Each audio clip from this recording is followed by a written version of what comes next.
Hi, everybody. It's June 6th. You may know that as D-Day. June 6, 1944 was the day that the greatest seaborne invasion in history happened, launching from the United Kingdom and attacking the shores of Normandy, France, and thus began the liberation from the Western Front of Nazi occupied Europe while the Red Army came in from the east. It was an enormous invasion led by Dwight D. Eisenhower. There were different beaches. There were the American beaches, Omaha and Utah. There were the British beaches, Sword, and there was the Canadian beach, Juno Beach, where Canadian troops participated side by side with the Brits and the Yanks in the liberation of France, going on to liberate Europe and end the Nazi regime. That's the anniversary today, but I don't think a lot of people even know that history because I don't think that history is taught much. And it does feel so long ago, and we're very forgetful. I put it to you that most people on the street wouldn't even know what happened on 9/11, wouldn't know what date it was. And that's only 23 years ago. D-Day was 80 years ago today. The reason I set the table that way is because today in Calgary, Alberta, on this sunny day, the latest statue for Sir Winston Churchill was unveiled. And to me, that's an important moment because we live in an era of tearing down and smashing statues. I'm embarrassed to say, in the city I now call home, Toronto, which is the capital of Ontario, in front of their provincial parliament is a mighty statue of Sir John A. Macdonald, the founder and first Prime Minister of Canada. You can't even see it. They put a wooden coffin around it. They have built a wooden sarcophagus around Sir John A. Macdonald, and that is under a Conservative premier. What a disgrace across the country. Statues being torn down. Of course, you remember when they literally tore one down in Victoria, BC. Why don't you just go ahead and rename the city now? We know you're going to do it later, named after Queen Victoria. Alberta itself was the middle name of a British royal. So many things about our country are named after people from the past. You certainly couldn't name anything after people from the future. And although the past may be flawed, at the time it was progressive. It was an innovation for freedom and prosperity and justice. And for people in the comfort of 2024 who luxuriate in the freedoms hard won 80 or 100 or 200 years ago, to denounce the past and tear it down is not just ingrateful, it's historically illiterate, and it irks me badly. So that's why I think we have to celebrate a dead white male like Sir Winston Churchill being elevated in a statue. And I was delighted to be invited here, and let me show you how it went. Let me start with some excerpts of some of the speeches. Of course, Sir Winston Churchill died more than half a century ago, but his great-grandson, Randolph Churchill, was here, and he had some remarks. Here's a taste of that. Honourable Premier, honoured guests, ladies and gentlemen, it's a great honour to be with you in what my great-grandfather, Sir Winston, called affectionately the Great Dominion. The words from your national anthem are poignant. O Canada, we stand on guard for thee. God keep our land glorious and free. And so it is.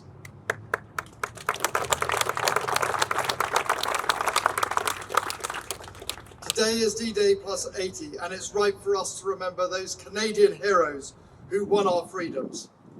In 2 world wars, Canadian young men, including from the Indigenous population, signed up in droves to aid the mother country.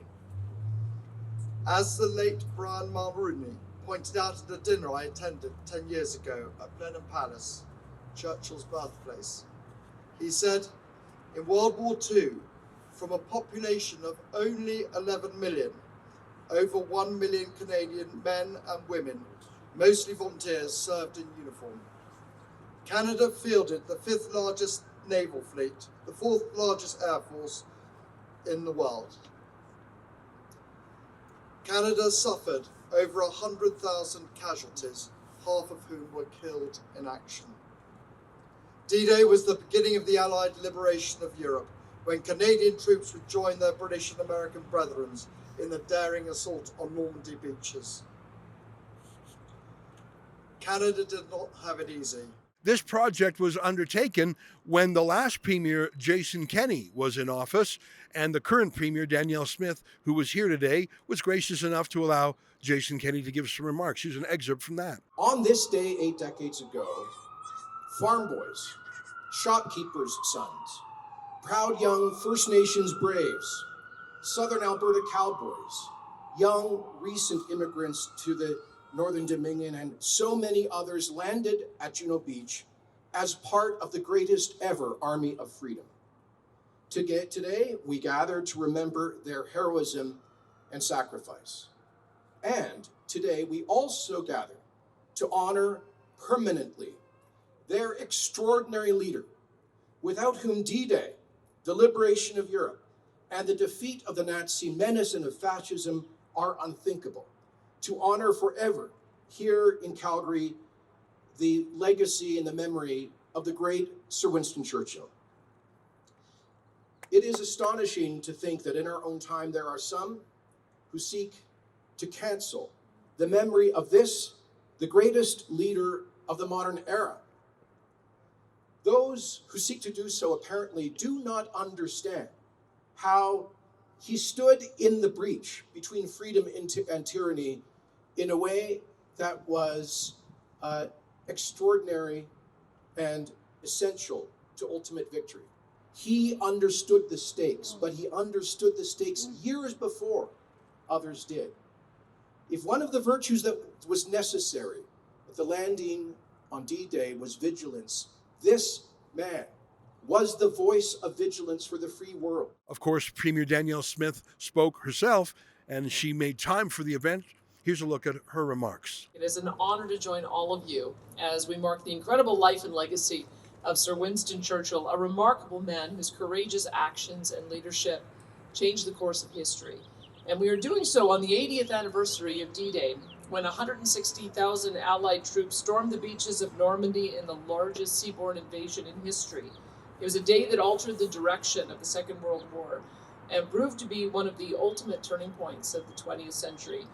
And today, 80 years after one of the great military operations, we still remember the heroes who landed up and down the shores of Normandy, who parachuted behind enemy lines, and who fought so that we can enjoy the freedoms and comforts of today. It's quite fitting then that today we are unveiling a statue that commemorates one of the greatest leaders of all time. Sir Winston Churchill's unwavering defense of democracy in the face of tyranny, injustice, and oppression is one of the reasons why we are free to gather here today. He is a champion of human rights and freedoms. He opposed anti-Semitism, fought against segregation, and fought for the fair treatment of all workers. He firmly stood up for what he believed, and his love of freedom was a love of freedom for all. He also loved Alberta. Nearly a century ago, Sir Winston visited our province, where he saw the potential of our energy industry and fell in love with the beauty of the Rocky Mountains. He carried that beauty in his heart, memorializing the Rockies through his many watercolor paintings. And today, through art as well, we memorialize him with this bronze statue that is, like he was, larger than life. I mentioned before that we live in an era of cancel culture where people tear down the past. Even if you disagree with certain elements of the past, should you not learn from them? I mean, I can only imagine the horrific things that the pharaohs did, and yet we don't raze to the ground the pyramids. If you think they're bad, you know what happened on the pyramids in Central and South America. They literally had human sacrifices on those pyramids, but the Mexicans and other Latin Americans would never in a second talk about detonating their history. At least learn from it, at most celebrate it, but to erase it and destroy it, that's a uniquely woke Western self-loathing. You know, I think of slavery, which is the alleged cause of so much of wokeism. I recently was reminded by Christopher Hitchens in an old video, the late Chris Hitchens, that 400,000 Black people from Africa were sent as slaves to North America, 99% of them to the United States. 1.5 million Europeans and Americans were captured and sold into slavery. Here's a little reminder of that from Hitchens, a man of the left. In 1788, when the United States was barely a country, Right. was having its sailors taken as slaves by the Barbary states, the states of the Ottoman Empire in North Africa. Tripoli. Tripoli, The shores of exactly, Tripoli. Shores of Tripoli. And its people, his ships stopped, its crews carried off into slavery. We estimate 1.5 million European and American slaves taken between 1750 and 1815. Jefferson and Adams went to their ambassador in London and said, why do you do this to us? The United States has never had a quarrel with the Muslim world of any kind. We weren't in the Crusades. We weren't in the war in Spain. Why do you do this to our people and our ships? Why do you plunder and enslave our people? And the ambassador said very plainly, Mr. Abdul Rahman said, because the Quran gives us permission to do so, because you are infidels. And that's our answer. And Jefferson said, well, in that case, I will send a navy which will crush your state, which he did. And a good thing, But there's too. Islamic fundamentalism is not created by American democracy. It's a lie to say so. It's a masochistic lie.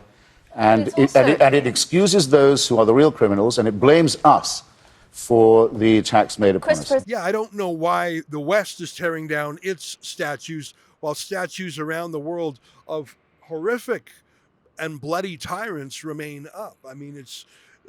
Do you think that, Genghis Khan and the great horsemen of his tribes, they don't destroy them, even though he killed, in percentage terms, as many as Hitler or Stalin.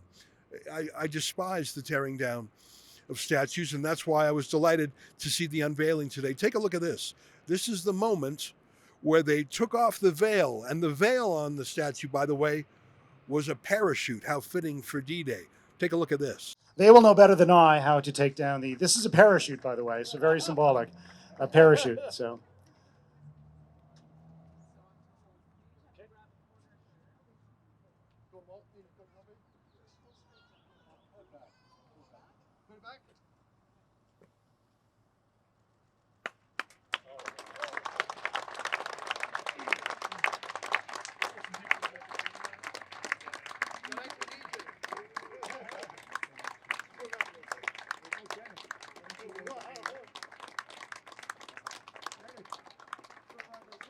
Well, that's a very interesting looking statue, and I had a moment with the sculptor himself, who has a personal story. Here, take a look at that. Well, today's the big day, the unveiling of the statue. It's tremendous. Tell us about the project. How long have you been working on it? 4 years. 4 years. Wow. Hallelujah. And are you Canadian? Where are you from? Yeah, I was born in Edmonton. And tell me what attracted you to this project, and what research did you do into Winston Churchill? Well, I tried to find every image of him available, and I culled the lot and made copies of the ones that were informative, and that is, I needed to understand what his head was shaped like from every direction. Right. So a lot of those are just marginal photographs in archives, but they're, for me, a treasure trove. Sort of glancing views from the side. How is a person's head shaped? Really, every head is very unique, and I had to capture that intensely. And what scale is that? How tall is the actual statue? It's 8'4". It's somewhat larger than 1.5 life size. Wow. I'd like to ask you a cultural question that I put to Randolph Churchill a moment ago, which is, I believe we're in an era where we're tearing down our history, we're canceling our history, we're renaming institutions, we're even tearing down statues, and yet here we are putting up a statue to someone that the left would call a dead white male, a warmonger. They would call him these things. In fact, there are a few protesters here saying that. What's the importance of remembering the past? What's the importance of not canceling the past? Well, for me, I wouldn't be here if the war hadn't been won. There was no possible victory without Winston Churchill. I think the entire past should be comprehended and assessed we need to come to terms with the past as it was, and direct us in the future. I caught up with Randolph Churchill, the great-grandson of Sir Winston Churchill himself. He was very proper and very gracious to everybody. He just had that class and style to him.